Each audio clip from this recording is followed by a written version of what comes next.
최근 K-뷰티 트렌드로 밀어볼 때 결국 기업 경쟁력을 위해서 중요한 건 글로벌입니다.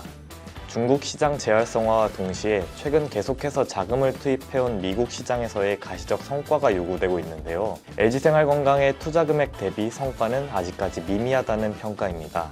다만 현지 업체를 직접 인수하면서 관세에 대한 우려 없이 북미 사업을 지속할 수 있다는 점 등에서 향후 성장 가능성에 주목해야 될 필요도 있습니다. 대부분 수출을 통해 북미 시장을 공략하는 인디 브랜드 대비 가격 경쟁력을 확보할 수 있다는 평가죠.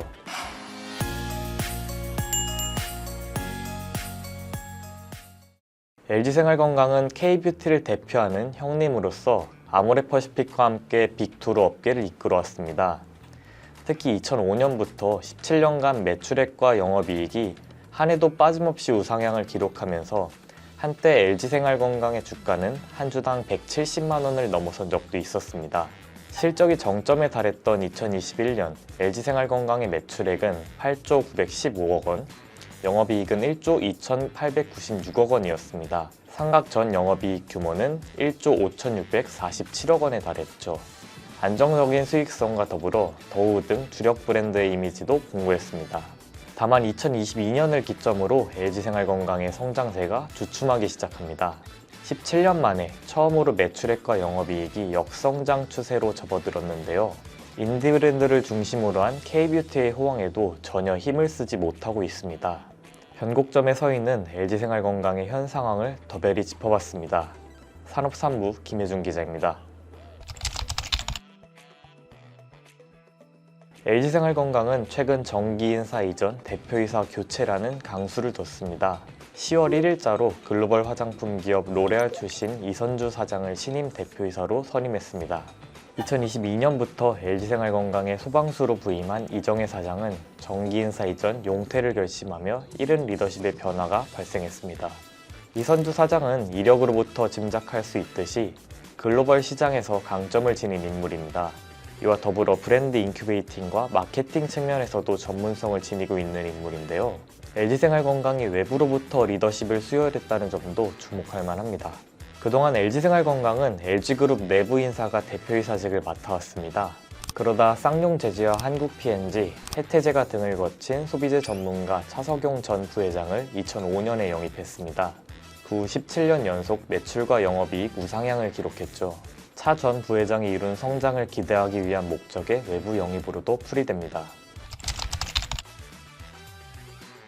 특히 LG생활건강의 글로벌 사업을 보면 이번 영입 배경을 조금이나마 짐작할 수 있습니다. LG생활건강의 가장 큰 시장은 중국으로 해외 매출 중 중국 사업 의존도는 2021년 68% 수준에서 2024년 40% 수준으로 감소했지만 여전히 포기할 수 없는 시장이자 절대적인 수준을 구축하고 있습니다. 지난해 말부터 본격적인 뷰티 사업 계획으로 브랜드 마케팅 강화를 위한 중국 사업 재활성화를 내세우기도 했죠. LG생활건강은 현재 경쟁사 아모레퍼시픽이 과거 중국 내 제품 가격 정상화 등을 위해서 면세 매출을 조절했던 과정을 진행 중인 단계입니다. 면세 제품으로 물량이 풀려 현지 시장에서의 가격 통제가 어려워질 경우 브랜드 이미지 훼손 등으로 이어질 수 있기 때문이죠. 중국 시장에서의 브랜드 이미지 구축 및 가격 통제 등이 재활성화의 중요한 요소 중 하나로 자리 잡게 될 전망입니다. 최근 K-뷰티 트렌드로 밀어볼 때 결국 기업 경쟁력을 위해서 중요한 건 글로벌입니다. 중국 시장 재활성화와 동시에 최근 계속해서 자금을 투입해온 미국 시장에서의 가시적 성과가 요구되고 있는데요. LG생활건강은 코로나19 기간 중국 봉쇄에 따라 실적 변동성이 커지며 본격적으로 비중국 지역 공략에 나섰습니다. 북미 지역을 전략적 요충지로 삼고 사업 기반을 구축하기 위해 M&A에 적극 나섰죠. 2019년 뉴에이본, 2020년 피지오겔 아시아 북미 사업권, 2021년 미국 하이엔드 패션 헤어케어 브랜드 알틱폭스를 보유한 보잉카, 2022년 화장품 브랜드 더크렘샵 등을 인수했습니다. 투자 금액 대비 성과는 아직까지 미미하다는 평가입니다. 다만 현지 업체를 직접 인수하면서 관세에 대한 우려 없이 북미 사업을 지속할 수 있다는 점 등에서 향후 성장 가능성에 주목해야 할 필요도 있습니다. 대부분 수출을 통해 북미 시장을 공략하는 인디 브랜드 대비 가격 경쟁력을 확보할 수 있다는 평가죠.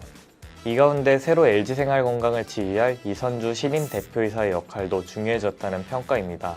화장품 브랜드와 마케팅에 일가견이 있는 인물로 특히 미국 시장에서의 전문가로 꼽히는데요. LG생활건강은 최근 닥터그루트, 더 페이스샵, 피지오겔 등 다양한 자사 브랜드 제품을 미국 현지 채널에 잇따라 입점시키고 있습니다. LG생활건강의 가장 큰 경쟁력은 안정적인 재무 구조입니다.